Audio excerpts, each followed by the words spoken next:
Hello, and welcome to Dear Hank and John. Or as I prefer to think of it, Dear John and Hank. It's a comedy podcast where me and my brother John answer your questions, give you dubious advice, and bring you all the week's news from both Mars and AFC Wimbledon. John is my brother, and I want to know how he's doing. I'm doing well. Everything here in Indianapolis is great. I'm working a lot on writing. I've been writing very intensively for the last little while. I mean, really for the last 15 months or so, but especially for the last little while. And to be honest, I'm not thinking about much else. So it's very difficult for me to answer the question, how am I doing, without talking about my new book, which my publisher has very specifically asked me not to do. I just celebrated my 10th anniversary of being married to my wife. Aww. We went out of town. We went to the lake, and we were up there, and we went to a very fancy restaurant. And for those of you who don't know, my wife is quite pregnant at this point. And we walked into this fancy restaurant, and this cute old couple who look like they've had a happy marriage for the last 60 years sort of beamed at us as we entered the restaurant. Obviously, they've raised their own children, and I think they maybe saw a little bit of us in them. And they said, "Table for three, then." And as we walked past them, and I had no idea what he was talking about. I was so confused that I was like, "Did you want me to join you? Because I will. You seem very nice." And then we all laughed and walked on. And then Catherine was like, "He was talking about the baby," and I was like, "Oh boy, yes, he sure was. That was a good joke that I didn't get at all." And that's my story. Well, fortunately, I know that couple are longtime fans of the pod, so now they know that you eventually got their joke. I assume.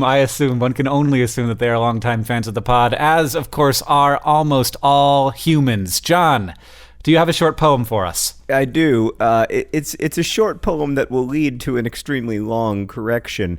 We made a few mistakes in our most recent episode, Hank. You argued that Lego have no calories recently, which is incorrect. Everything has calories because, calories are a measure of how much heat is produced by the energy inside of something. Well, I would say that not everything has calories. There's two different ideas here. There's the calories, I was saying calories in terms of like energy that we could extract from something, and then there's calories that could be extracted through oxidation.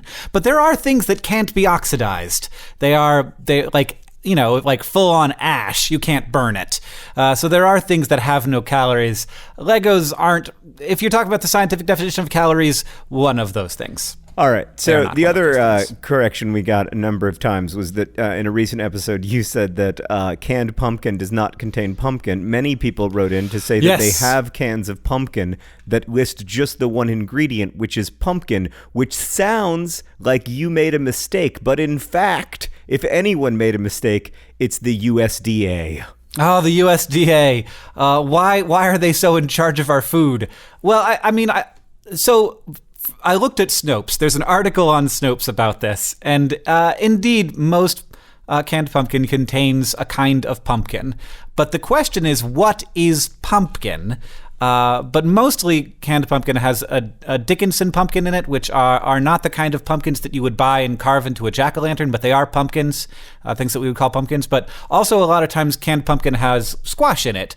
But the United States Department of Agriculture declares that squash is also pumpkin. And so you can say 100% pumpkin, and you can have the word pumpkin be the ingredient, but it could still be squash. I know this is the kind of detail-oriented analysis that people come to the pod to find out about. Everybody's like, man, I didn't know the definition of pumpkin included squash until I listened to that episode of Dear Hank and John. The last thing, Hank. Do you want to hear the United States Department of Agriculture's definition of pumpkin? More than I want almost anything in the whole world. The canned product prepared from clean, sound, properly matured, golden-fleshed, firm-shelled, sweet varieties of either pumpkins and squashes by washing, stemming, cutting, steaming, and reducing to a pulp. So now you know what is a pumpkin, according to the United States Department of Agriculture. Hank, that brings me at long last, to the short poem of the day, which goes like this. God, save our gracious queen. Long live our noble queen. God, save the queen. Send her victorious, happy and glorious, long to reign over us. God, save the queen. Yes. Hank, I said that the Queen of England, Queen Elizabeth II, was the Queen of England in our last video, and every single resident of the British Isles wrote in to say that that is incorrect. Here is an example email from Aidan. As a British citizen and loyal subject of Her Majesty, I fear I must submit a correction regarding the title of Her Majesty Queen Elizabeth II. While she's often referred to as the Queen of England, she is actually the Queen of the United Kingdom of Great Britain and Northern Ireland, as well as Canada, Australia, New Zealand, and several other countries. There has not been a Queen or King of England since 1707, when the Acts of Union formally joined the Kingdom of England and the Kingdom of Scotland into one United Kingdom. Well, that's all fine and good, Aidan, until Brexit ends the United Kingdom, and then she'll be the Queen of England again, and I will have been right. Okay. Well, I think. I'm glad. I'm glad that we are being held to the standard of insufferable pedantry that we hold others to, John. Yeah, I think we have to. I think we might have to stop reading corrections on this podcast just so it doesn't become Dear Hank and pedantry. Oh, God. Let's do some questions before we spend the entire podcast on corrections. Yeah, okay, that sounds good. Our first question today comes from Katie, who writes, Dear John and Hank, I've heard a lot of people say that if you listen to something while you sleep, you'll remember it better. I'm learning Japanese, and there's a lot of stuff I need to memorize. Will listening to Japanese lessons while I sleep help me at all? How would this even work? Sushi and koalas. Katie. I don't think that works, but I didn't do any research on it. John, you highlighted this question yourself, so I figured maybe you had an answer. Yeah, it works. Oh, really? Yeah. Tell me more. Research published in the journal Cerebral Cortex by the Swish. Oh, the wonderful country of Swisherland. Research published in the journal Cerebral Cortex by the Swiss National Science Foundation claims that listening to newly learned foreign vocabulary while sleeping can help solidify the memory of the words. So, improbably, this might help a little bit. It's not going to help a ton, but it might help a little bit. Oh, well, good. What else can I learn while I sleep, John? Are there other things that I could be doing while sleeping? Because I spend a lot of time doing it. I enjoy it very much, and I would like to feel productive while I'm doing it. Well, I want to emphasize that it doesn't help that much, but it does help a little bit. I don't think there's anything else that you can do while sleeping other than sleep. But having said that, I'm sure someone's going to write in with a correction.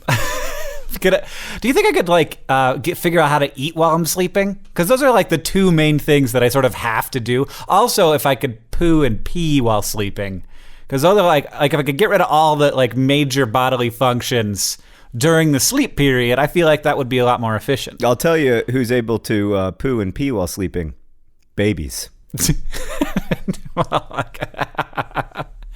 That's interesting. You're about to find out quite a lot about pooing and peeing while sleeping. Do you think that they wake up and lay down the duke and then just go back to sleep? No. No, they just sleep. I 100% know for a fact that they do not need to wake up to poop, because I cannot tell you how many times while I was holding my infant children, they, with their eyes beatifically closed, breathing.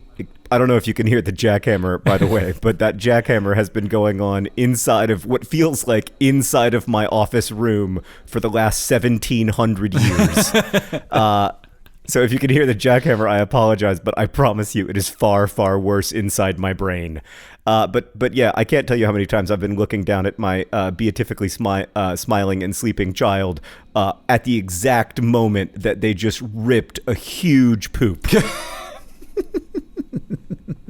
All right, well, that debate has been settled then. All right, John, we got another question. This one is also from Katie. We assume a different Katie, who asks, Dear Hank and John, if Mars once had large bodies of water flowing on it and now doesn't, what happened to them? Does this mean that Earth could dry up too? Will Earth be referred to as a cold, dead rock in the sky by a future John-like inhabitant of Pluto?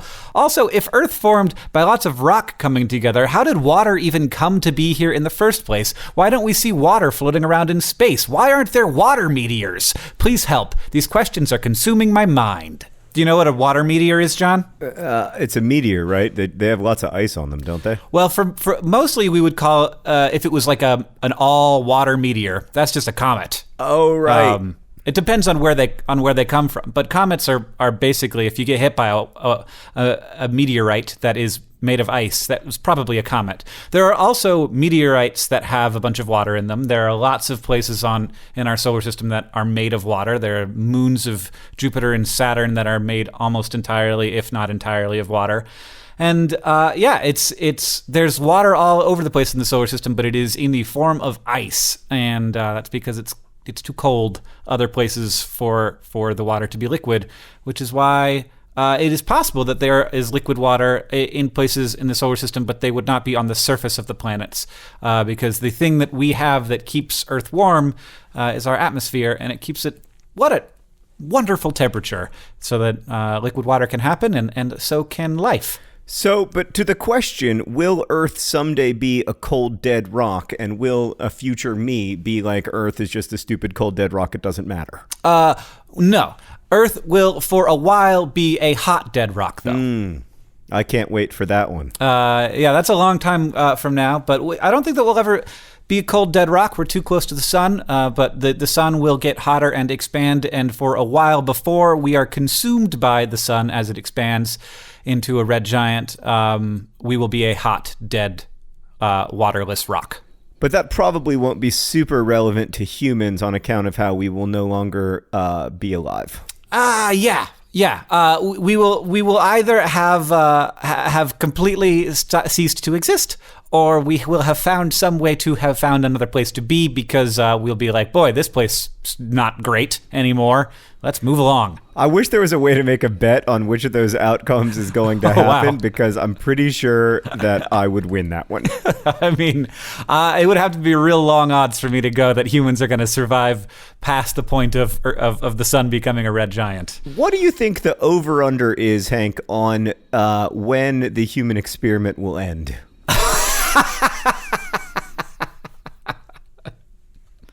Well, that is one that by definition we won't be able to see the actual outcome of. Yeah, no, I'm not saying that you could put a bet on it in Vegas. I'm asking you to estimate your point over under of how long humans will be a thing. I don't know. John, that question gives me a lot of anxiety. I am surprised to discover that I am feeling a feeling inside of me that must be similar to what you feel all the time. Yeah, that is, because I'm constantly thinking about that question. Here's my estimate. I think a good over under is about 1,200 years. I think if we last longer than 1,200 years, we might last a very, very long time, but I think we've got a very good chance of not lasting 1,200 years. I think that there will almost definitely be humans in 1,200 years. There might be substantially fewer of them. Yeah, I don't know, man. I hope that you're right, but I do think that neither of us will be around to settle it. Yes, I agree that I will not be alive in 1,200 years. Because of the inevitable decline of my body into death. Do you have another question for us? I do, and it's about death. Lily writes in to say, Dear John and Hank, it seems this comedy podcast about death has been lacking in the death department lately. Lily, have you not been listening to the current episode? Anyway, I live in a pretty big city, and even though I don't check the obituaries every day, I imagine that multiple people die each day. Is there a statistical ratio where 1 out of blank people die every day, and could we apply that to a hypothetical town? Like, say Deathville had 1 person die every day. Would Deathville have population blank? What is this blank number? How many people would live in Deathville? Well, I did some pre-research on this question, John, because I wasn't going to trust my ability to do math during the podcast. So I'm assuming that Deathville is in the U.S., where the mortality rate is 821.5 deaths per 100,000 people per year. And now, obviously, that's influenced by demographics. Like, if you have an older town in, South Florida, then that is going to be more than 821.5 deaths per year. But I'm going to assume that it is, the same generic demographics. It's just a perfect amalgam average town in America that is exactly like the rest of America. So if you live in if you've got 821.5 deaths per year for every 100,000 people. If you live in a town of 100,000 people, multiple people will die every day. Statistically, now you will have good days where no one will die, and you will have bad days where like 20 people will die. But on average, over the year, there will be more than one person dying per day. Now, you do a little bit of math on these numbers, and you discover that the population of Deathville, where odds are exactly one person dies every day all year round, and that population is 44,430 people. Wow. John, I have a friend who works at the cemetery in town. And he's like, yeah, it's a weird thing. Like we'll have weeks where like it's just nothing happens, and then suddenly it's like, okay, we got 18 bodies that we got to get in the ground. Yeah, no, like imagine in the Middle Ages when plagues would come through town. Then it was very bad. Yeah, but this is just random statistical jumping around in town. Though there are some days when people are less likely to die. Over the course of a year, which is very interesting. People are less likely to die. Yeah, do you know the deadliest month? Is it January? It is January, by a long shot, actually. And not just because it has 31 days. Even if January had 30 days, it would be the deadliest month. Wow. I heard a story about why January is the deadliest month. Do you have a theory as well? Well, there are a lot of theories. One of them is that the flu is big in winter. Another one is that people like to live through Christmas. The other one that I have heard is that there are tax reasons why it's better to die on January 1st than December 31st. And so doctors... No. That's that is a made up thing? Yeah. No, from a tax perspective, You'd much rather die on December 31st. That way you don't have to pay any taxes in the new year. Okay. Okay, let's move on to another question. That's probably a good idea. We've had so much death already, John. Let's have a question that's not as far as we can tell about death. This is from Miranda, who asks, Dear Hank and John, so I have an online shop where I sell accessories and jewelry. Shameless promo for Miranda Handmade, buy my stuff. In a few weeks, I will be selling these things in real life to real people that are not online at a market. Everyone who is connected to this market in my town's art community is much older than me, 20s and 30s, while I am just a 14-year-old infant.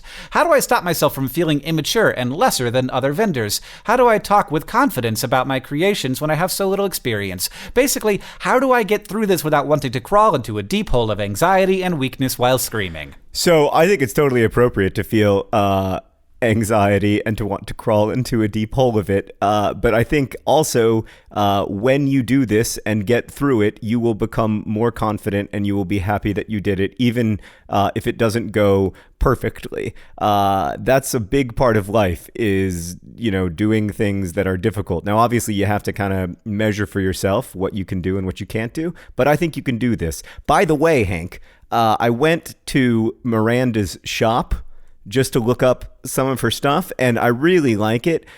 She's got a huge, interesting variety of very inexpensive stuff for sale. My favorite thing is a pencil. She has a series of pencils with messages on them. My very favorite one is a pencil that says, "Make art, not friends." Yeah.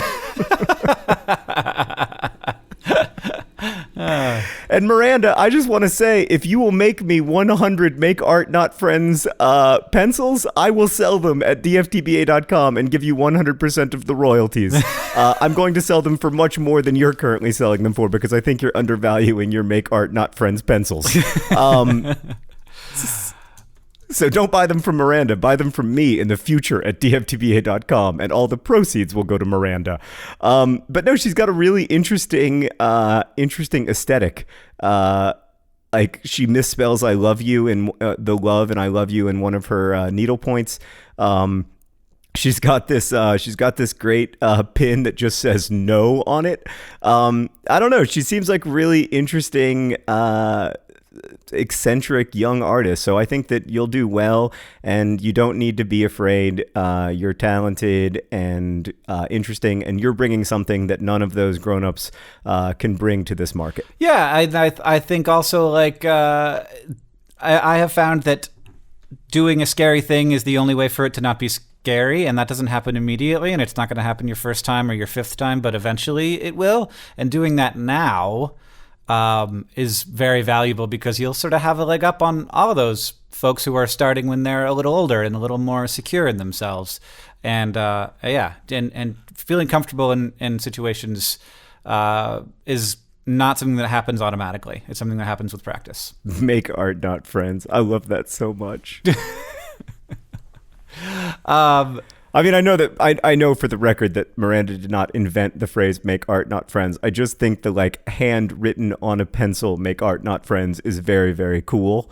And I would be very happy to sell that at dftba.com. And I am sure listeners to Dear Hank and John, who cannot get enough of our hot Dear Hank and John t-shirts available now at dftba.com, would love Make Art Not Friends pencils, which I think will make the perfect statement at school or work. Okay. We got another question, John. This one's from Abbott, who asks, Dear Hank and John, I live in a relatively boring suburb with fairly normal residents, except one. Lovingly dubbed Crazy Airplane Man, he lives in a warehouse about a quarter of a mile behind the high school with half of a commercial jetliner in his front yard. He also has a marquee with various messages on it, ranging from conspiracy theory websites to the most recent Earth, Round, or Flat. Very little is known about the reclusive Crazy Airplane Man, as he rarely comes out in daylight. There's a superstition at my school that if you have a sighting, it's good luck on your next test. I'm very pro Crazy Airplane Man. I think he adds character to our community and has become a legend in an otherwise unmemorable suburb. Unfortunately, not everyone feels this way. Many residents feel that this is an eyesore to the community and have several times tried to get him evicted. Where do you come down on the conspiracy theorists living off the grid with broken down airplanes in suburbia? Eyesore or eye-catching? Iconic or icky? So this question came complete with a photograph. Mm-hmm. And in the photograph, it is clear that this is not an exaggeration. Half of a commercial jet airliner, the front half, it would appear, the nose of the plane, and then part of the body, and even some of the wing is in this person's front yard, as well as a marquee. I can't see what it says. I'm trying to blow the marquee up to see what it says. Yeah, I can't tell, but Abby, I think that I probably feel differently about this. By the way, the question came from Abby, not Abbott. I believe that was a typo that I made. I'm sorry. Okay, thanks, John. Yeah, I mean, if I owned a home in this neighborhood, I think I would be like, is there any way that half of a commercial jet airliner could perhaps be somewhere other than this front yard? Yeah, I disagree. I knew you would. I think, there are areas of my hood that are a little bit weird, and the people have had strange ideas about what they would like to have in their front yards, and I think that that's great. I think that we can't like submit to the homogeneity of like everybody has the same aesthetic, everybody has the same things. Some people are like, hey, I found this half of a commercial airliner for sale at a place, and it seemed like a good deal, and I bought it so that when my relatives came to visit, they could sleep in there, or whatever. I don't know what they're doing with it, but hey, why not? Why not, John? I'm just going to tell you straight up that if my next door neighbor put half of a commercial jet airliner in their front yard, I would go over there and I would say, hey, what is this a long-term thing? That's how I would deal with it. I would just be like, so what's the time horizon on this? Because like humans, in my estimation, have about 1,200 years to live. How many of those 1,200 years am I going to have to spend looking at this one half of a commercial jet airliner in your front yard?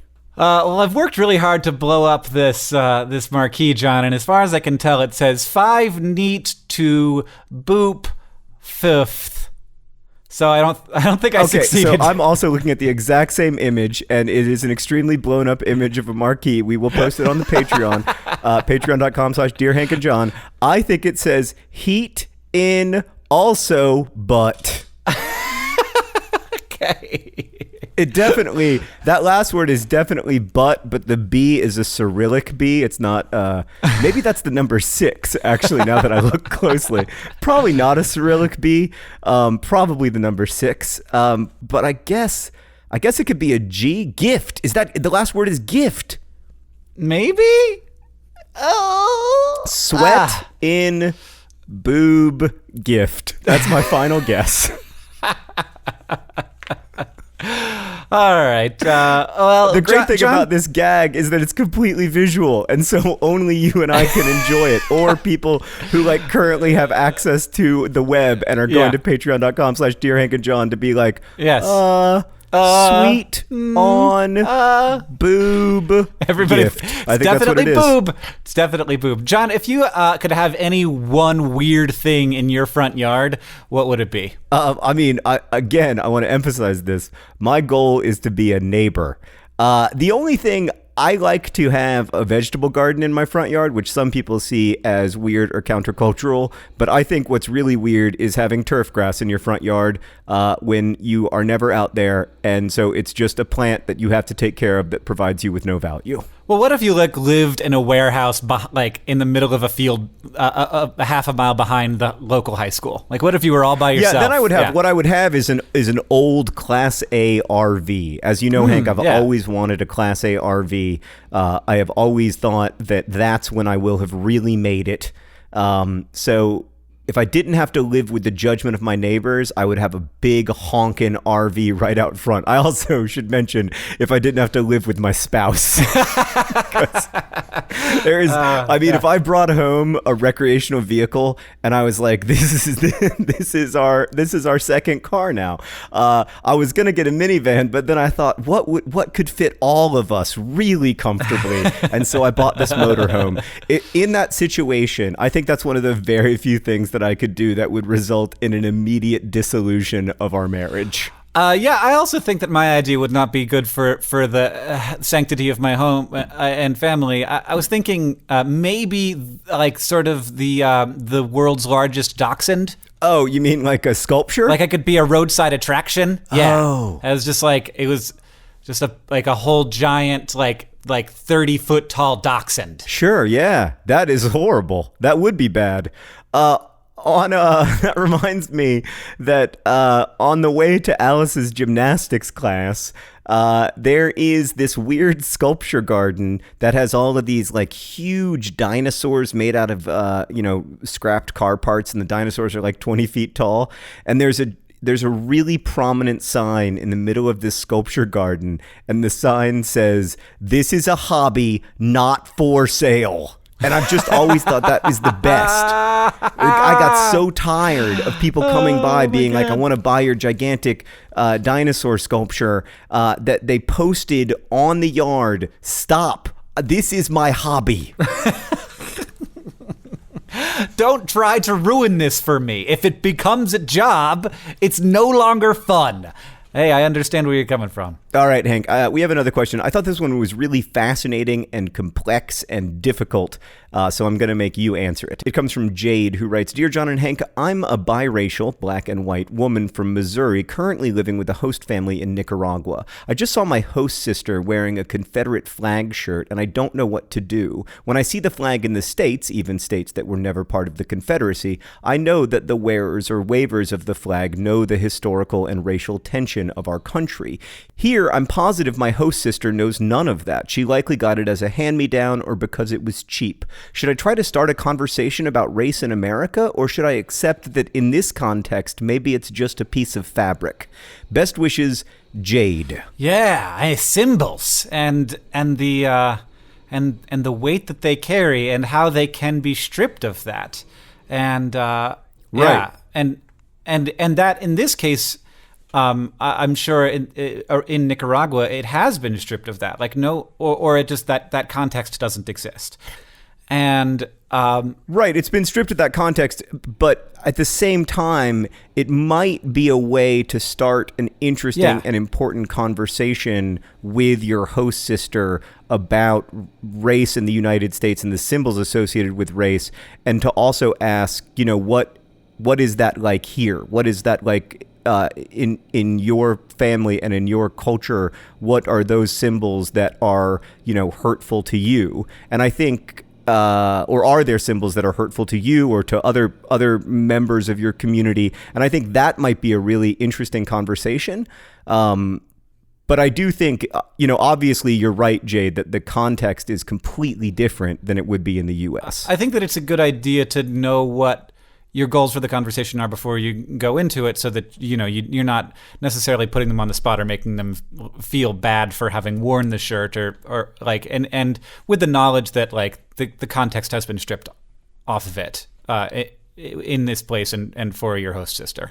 Right. I mean, the thing is, the context hasn't been stripped away for Jade, but it has been stripped away, of course, for the host sister. Hank, I wanted to move on to another question. This one extremely important because I do not know the answer to it. Okay. Sorry, my headphones just came out of. Plus, the jackhammering stopped briefly, so I was like, "What? Why is there so much quiet inside of my head?" And the answer is because the jackhammering has stopped. But don't worry, it will start again soon. This one comes from Justin, who writes, "Dear John and Hank, in the spirit of adding to your ever-present ontological dread, I'm not sure my dread is ontological, but it might be. I was wondering, what is the likelihood of swarming grasshoppers in the form of locusts wreaking havoc on crops here in the North American continent, which sustain us and the animals we thrive upon?" Oh, yeah. Hank? Yeah. Did I forget to list locust plague among my possible apocalyptic fears? I think you did. And it may be for good reason, though, because we got good tools for handling locust plagues these days. We do. Yeah. What do we do? Oh, we spray them with deadly, chemicals that make them die. Oh, yeah, that's a good strategy. I was thinking that, if the locusts ate all of our corn, then we could answer that problem by just eating the locusts, but I'm not an expert in this field. Hey, you can eat... Do you know, John, I once was in I think we were on tour. I think, maybe, I'm not sure what it was, but I was staying in a hotel outside of Salt Lake City, and we arrived at this hotel, and we decided, John, there were two hotels in this town, and one was like a chain, like a Marriott something or other, and the other was like a mom and pop hotel with, that was clearly just somebody owned it. And I decided let's go with a non-chain hotel. And so we go to the non-chain hotel, and we get our room, and I walk. They give me the key, and I walk to the room, and as I approach, the number of grasshoppers begins to exponentially increase to the point where, as I look at the door, I'm like, the door is white, but it is not. It is. And I had to just walking into my hotel room, I probably killed 300,000 grasshoppers. I had to brush them off the doorknob. As I was opening the door, I had to then shovel them out of the room. And then the Wi-Fi didn't work, and I called down, and they were like, "Can you come to the office?" And I was like, "No, I cannot leave my room. It's just, could I have an upstairs room that isn't covered literally in grasshoppers?" It was amazing. There were I could probably have eaten just grasshoppers if I had figured out a way to palatably eat a grasshopper. I could probably have subsisted, me and my whole family, on those grasshoppers for weeks. So there you go. We don't need to worry about a plague of locusts, because a plague of locusts is really just a plague of new food. But yeah, they do still happen. These swarms of grasshoppers, and they were a problem in American agriculture early on, and that is one reason why pest management systems are important, whether those are organic pest management or pesticides, and they stabilize our food systems, and as much as the industrial system of agriculture has its problems, it also has solved a lot of problems. Which that reminds me, Hank, that today's podcast is brought to you by a plague of locusts. A plague of locusts, delicious and nutritious. The podcast is also brought to you by half an airplane in your front yard. It's available now. Somehow. I don't know. Ask that guy behind the school. Today's podcast is also brought to you by Miranda Handmade. Miranda Handmade, selling her stuff for the first time at a real-life market shortly and on the internet right now. And finally, this podcast is brought to you by Poopin' in Your Sleep. Pooping in your sleep. Available now if you're under the age of 3. Hank, before we get to the all-important news from Mars and AFC Wimbledon, I just want to read you one email that came in from a listener named Ben. Okay. Unfortunately, this is also an image-based gag, but it's really worth it to head over to the Patreon. I promise I'm not saying this just so that you'll subscribe, but for $1 a month, you do get incredible perks. Ben writes, "Hello, Hank, in the most recent episode of Dear Hank and John, you mentioned how creepy the image of horses with people hands is to you. I would have to entirely agree, mainly for one reason. I'm an RA, and one of my residents sent me a link to her favorite book cover, and I have to say that it caused me complete shock and awe. I hope you appreciate and or fear this, because I certainly did." And then there is a cover of a novel by the author David Bussell, which is presumably a pseudonym, and the title of the novel is "But You're a Horse."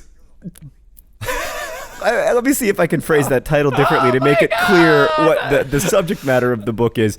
But you're a horse. And on the cover of the book, a woman is arm in arm with a horse with semi-human hands, and it is indeed a distressing thing. Yeah, they're pretty human hands, and a human arm kind of too, and like a human bicep running up into this beautiful, graceful horse neck and creepy, veiny horse head.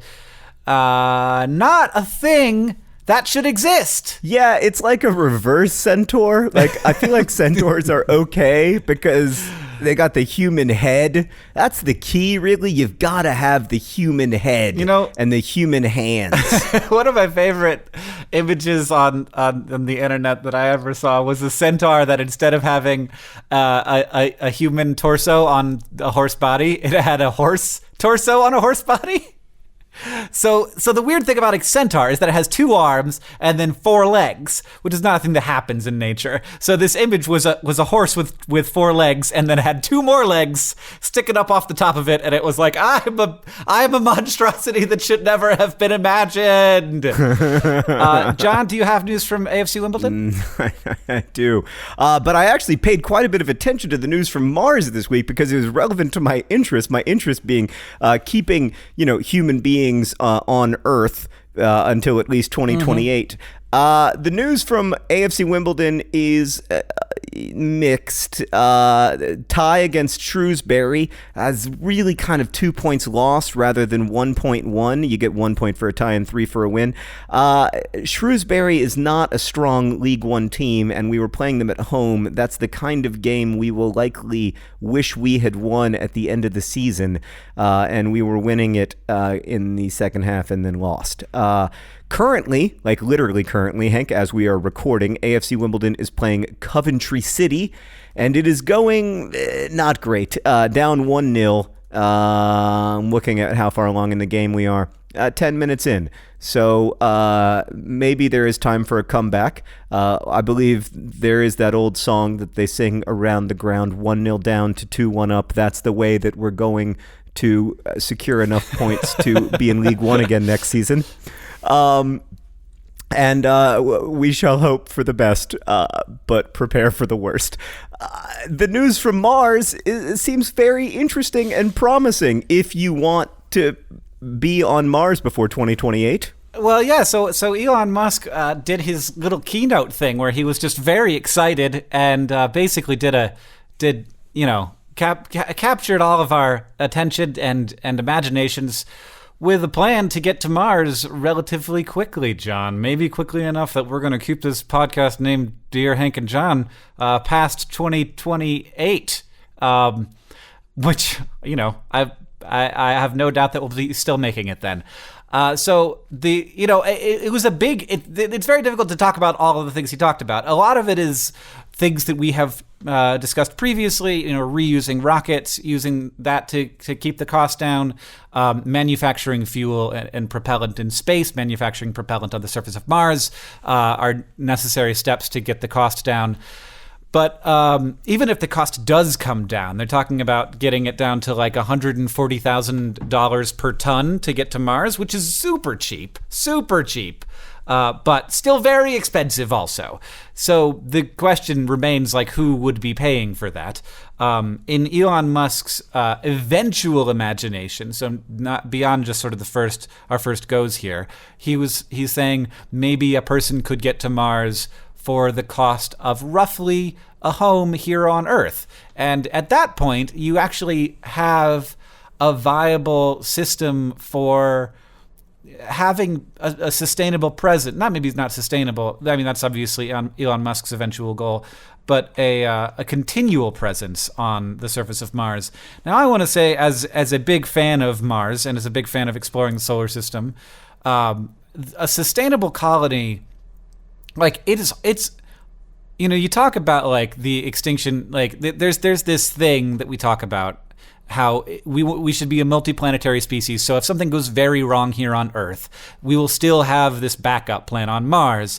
To me, that argument makes no sense, because if something goes very wrong here on Earth, probably there will still be people who survive, and that the possibility of that thing going very wrong is very low. Whereas on Mars, the possibility of a human-wide extinction level event, even if there are hundreds of thousands of people on Mars, is very likely, because it is not easy to make it work on Mars. So this is a bad backup plan. It's like saying, well, I need a backup car, so you get like a scooter that doesn't have a carburetor and runs on gasoline they don't make anymore. It's a bad backup. You probably your brand new Honda Civic's probably going to be just fine. So you don't need this like terrible backup. And how long is it going to take you forward if your Honda Civic actually breaks and is destroyed? You'll probably have your scooter for another like two months before it breaks down. So the multiplanetary species argument to me is just like it's a bit of a dream, unless we're talking about time horizons on the tens of thousands of years. But maybe we should be thinking on that time horizon, John. Maybe the over-under shouldn't be 1,200 years. Maybe it should be 50,000, and we should be thinking like that. But I don't know. I watched Elon Musk's video that came out at the same time as all these announcements about how he was going to get to Mars. And it's a 4-minute video, and the last 15 seconds of it, you watch the red planet go to being a green and blue and red planet. And all the steps up until that step, I sort of vaguely understood how they were possible. And then that last step, I was like, oh, come now. Like, have we flashed forward like 500 million years? Yeah. But that said, Hank and I are terrible at predicting the future. We have a hideous run when it comes to predicting the future. So maybe humans will be here for 4 more years, or maybe 400 million more years. Who knows? Who knows? Good job, humans, so far, though. We've done some interesting stuff. Like, for example, all the things we learned today. What were those, John? Well, I think we learned the population of Deathville, which is exciting to know. Ah, yes, 44,430 people. Deathville. We learned that John really, really wants an RV that he will never get. Truly, I will never get it. Also, I'm not sure that deep down I actually want it, because I'm not exactly sure what happens when you poop in an RV, but it seems difficult. We learned that a plague of locusts is really just an exciting new diet. Oh, and of course we learned that John has no idea how to pronounce Asa. That's true. I don't. That was a really good, Hank. I still think it's something along the lines of A's. Almost like like the fawns in Happy Days. But I mean, I'll leave it to the experts, of course. It's only linguists who know for sure. Hank, sweat or blood gift? That's my new guess for what the sign says, the marquee sign says. I'm sorry, I'm just looking at it. Thanks for podding with me. Always a pleasure. Thanks, everyone, for your questions. Sorry for all the questions we didn't get to this week. If you want to email us, you can do so at hankandjohn@gmail.com. You can find us on Twitter. I'm John Green. Hank is Hank Green. Hank also uses the Snapchat on occasion, Hank GRE. And you can follow our most important social media profile on Twitter, Leon Musk 4 Earth, number 4. Leon Musk still working hard to make sure that his friend Elon Musk does not get humans to Mars before 2028. Our next episode will be up on the 17th of October. I'm sorry about the break, but we both need it. And this podcast is edited by Nicholas Jenkins. The theme music is from Gunnarola. Rosiana House Rojas helps out with the questions. Our social media is done by Victoria Bongiorno. And as they say in our hometown, don't forget to be awesome.